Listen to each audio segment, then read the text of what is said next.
Ocean City Yu-Gi-Oh! What's up, everyone from Ocean City Yu-Gi-Oh! We just finished our remote duel tournament for the March 4th Yu-Gi-Oh! Tournament, and I'm here with Jaden, who won with his Volcanic Snake Eyes FTK. But before we get Yo. into that, let's check out this winner's token here for our next week's tournament, our March 11th tournament. There it is. There, got the gold and green token there for our March tournament. Resemble the St. Patrick's Day coming up here pretty soon. This is easily one of my favorite tokens by far, with the green and gold. It makes me want to play in the tournament myself. Try to have someone else judge it and play for a chance to win. I love the colors on this. So whoever wins next week will be getting this token at the in-person tournament. So good luck to everyone on that. And into our winner from this week, Jaden here, who won our remote duel tournament tonight with Snake Eyes Volcanic FTK, which is a ridiculous deck. But without further ado, Jaden, let's check out this deck profile. Yeah. So we're gonna start off with the Snake Eye cards because they're the main starters. We got 3 Ash. It's the 1 card starter that FTKs by itself. Got 2 Poplar. I only had 1 before, but I'm playing 2 because I was tired of drawing it. So I'll draw it more often now. Then 1 Oak. Gotta play him. He's just so clutch in every situation. 1 Flamebird Dragon. You don't need 2 because we're ending the game in 1 turn usually. We got our 1 original simple spoils. Again, you really only need 1 because the game's over after you have your combo resolved anyway. And that's it for our Snake Eyes cards. It's not a lot of Snake Eyes cards, but they pack a huge punch. We got, for Volcanic cards, we got 3 Shell. It just helps you cycle your Pyro names and get free discards, free draws off your traps. 3 Scattershot. You play him to set up a Raigeki on your opponent's turn, and it burns for an extra 1500. Can put your opponent in like really checkmate scenarios where there's just no way they can possibly win because they special summon once and they just die. We got 2 Rimfire. He's kind of just like an engine piece. You got to play him because you can send him off at pretty much anything. He gets everything in rotation. You summon him off of the spell, send him off the continuous spell too. You can either Foolish or place a what are the names? Blaze Accelerator. Stupidly powerful card, and you can use both of his effects in 1 turn. That's why you need to play 2. We play 1 Trooper because you really want to be normal summoning Snake Eyes Ash usually, but you need him for the combo. But he's not bad to summon. Just like as a normal summon, he's pretty good actually. Next we got our Volcanic Emperor. He is the goat. He's pretty much like does like everything for the deck. Does like half the burn damage. He's the guy that puts your opponent in checkmate scenarios because they take 500 when they special summon, and then suddenly they're in the range where they just die. And he's basically a dragon roller. He comes back every turn. If he comes back a second time, you're just dead. And then the trap you set off of him is Volcanic Emission. This gives you an extra like 1550 burn off his effect. But it can also, in niche scenarios, you can add a special summon volcanic monster to get your engine going, or like add a scatter shot to get a Raigeki going. It's very nice for that. We have a Blaze Accelerator Reload. I usually get this off activating Rimfire when you have like a random Blaze Accelerator in Graveyard. And not only can you like draw a card, just like cycle your volcanic stuff, but you can also use the Snake Eyes effects to send it from field to graveyard, and then you just have a Raigeki in graveyard. So nice. And then we play 1 Blaze Accelerator and 2 Blaze Accelerator reloads. I'm not playing 3 because of the space reasons. I actually side a 3rd one in going second because it's just that good going second. If your opponent already has monsters, this is just like so broken. When you have to give them yourself, it's not as good. Okay, by the way, this thing is a soft once per turn on alt effects, so you can really abuse that. You can special summon a guy, pop their monster, send one, use Rimfire's effect to place another one from deck, and just use both effects again. You can just like machine gun the whole field if you feel like it. Very funny. And that's the end of our volcanic engine. So we're gonna move on to some just like generic good stuff. I play one where arc though because I'm broke and only have one bonfire. Speaking of which, 1 for 1 in bonfire. 1 for 1's insane in this deck. You just get to pitch shell and summon Ash from deck without using your normal summon, and you maintain hand advantage. And bonfire is bonfire.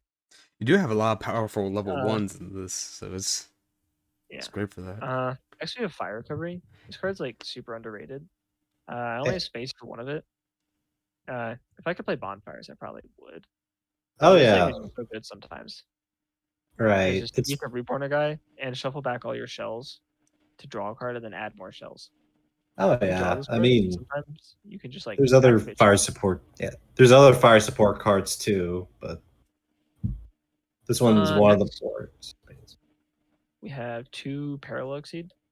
It's like bonfire at home because you just make a link monster, you get the Banshee, and then you get to add the guy. This guy makes is the FTK by himself, as long as you have any level 1 to summon and like make a link monster. Oh wow. Uh, Banshee actually has like extra utility in this deck because you have Emperor, and Emperor just brings out Banshee from graveyard for free. It's just free link material. It's nice. I only play 2 because I don't have 3. I need to find one. Next is the Garnets. Play 1 Greater Nari Fire and 1 Spiritual Fire at Kurnai. Greater Nari Fire special summons itself from deck by attributing a spellcaster and a level 4 lower fire, and you set this up really easy with Relinquished Anima. Or what's her name? Hida. And he will burn for 1,000 usually because you give your opponent a token with 1,000 original attack. So he burns for 1,000, and then you link him off, and he adds Spiritual Fire or Current Knife from deck to hand. And this by itself is like deals around 4,000 of the burn damage. Whew. That's a lot. Also, going second, sometimes your opponent just leaves a big monster, it can just randomly burn for 3k. It's so funny. Mm. Me likey And Bernie. for our non-engine, we got 3 Drolls in the main. Just a high impact hand trap. Just says no adding. I really want to do, and then if an impermanence is doesn't play into like any tactics or thrusts, so I think it's just like one of the best hand traps in this format. And then 3 evenly matched to the main deck. So it's actually really good in this deck because a lot of the problems with evenly matched right now in the current format is you evenly matched and they just have so much follow up that they win because you couldn't kill them. But this deck doesn't have that problem because you evenly match them and then you kill them. You still kill them in the draw phase. So it don't even matter. You don't even need your battle phase a lot of the time. Next, I'm going to move on to the extra deck before I move on to the side deck. Let's start off with our 3 link ones. Link Rubo, he's broken. Love that little stupid guy. Amaraj is here because sometimes you need an extra fire monster in the graveyard.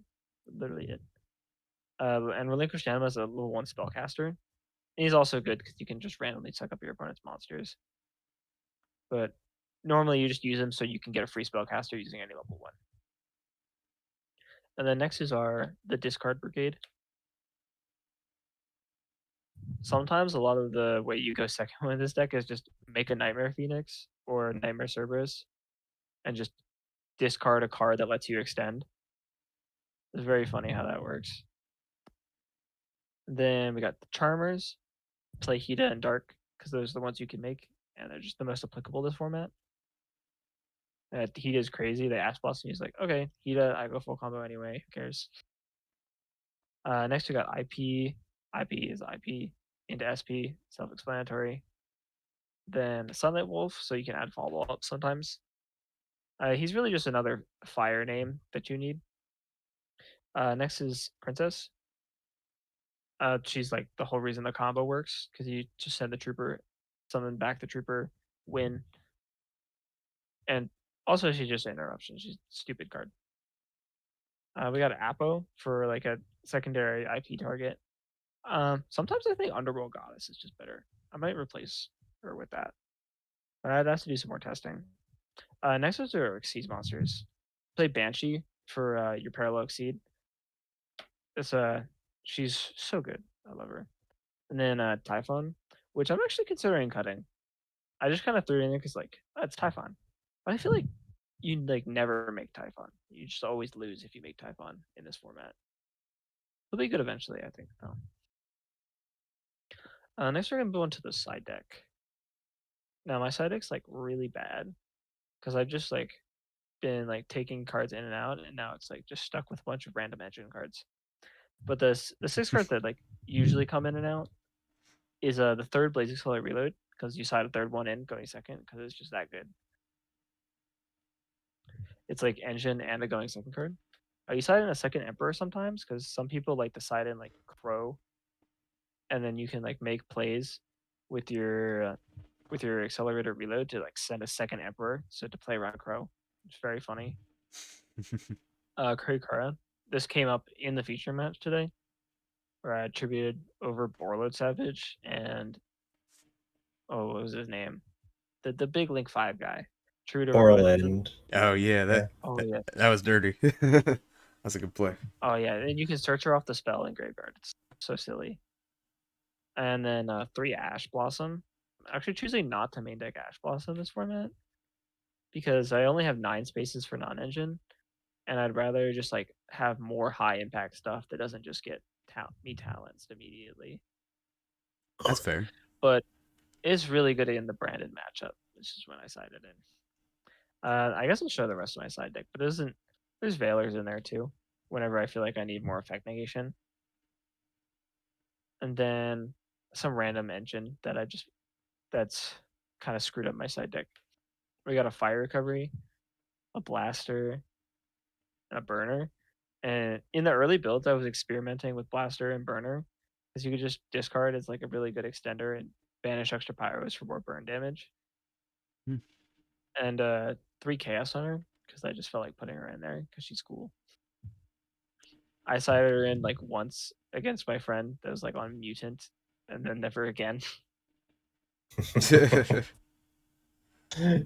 Teenage Mutant Ninja Turtles. True. Well, great, Just like great deck profile there. Was there Yeah. anything that you'd want to change in hindsight? I know you're wanting to get some more of the expensive stuff in there, like the bonfires and stuff. yeah, Time is on Bonfire our side. really good, but It seemed like it did pretty well, even without having the 3 bonfires able to win there. Oh, thank you for the follow, by the way. It's been, oh yeah. but yeah, you had some like Definitely. very good. I think that's pretty important too, showing the options that you had there to replace bonfire, getting a more budget Yeah. Oh like yeah, it's variant. definitely a lot cheaper than dropping the hundred Could on bonfire. I did want to ask though, like, what was your insight during games one, like during the final rounds, like game 1, game 2, and so on, like for the side process as well as like what was going on? They were playing Dragon Link, so I put my dribbles back in and took out the ashes, and it was just like, you drolled them, you drolled them. Yeah, I think the one thing I didn't get to show off a lot of during the feature match or like do much of any today is like the Raigeki. It's like you can so easily set up a Raigeki. And it's just I didn't need to because I didn't get interrupted and I just got to FTK game 1. Actually, I did get impermed, but I played through it, which Okay. actually kind of very scary that FTK deck can just like play through imperm like that. Yeah. yeah. That's true. FTK's through the Emperor is that's insane for sure.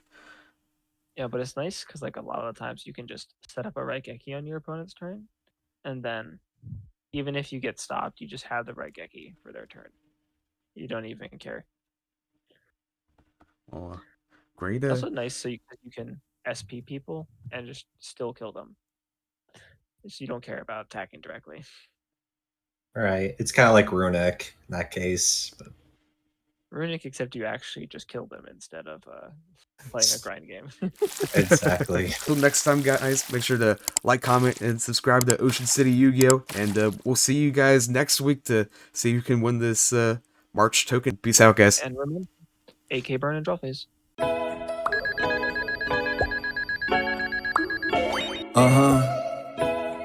Yeah. I really gotta give it to my day ones. Do it for my friendos. My grind, I'm feeling a crescendo. Why not? Give it everything I got. My whole team saying this my shot.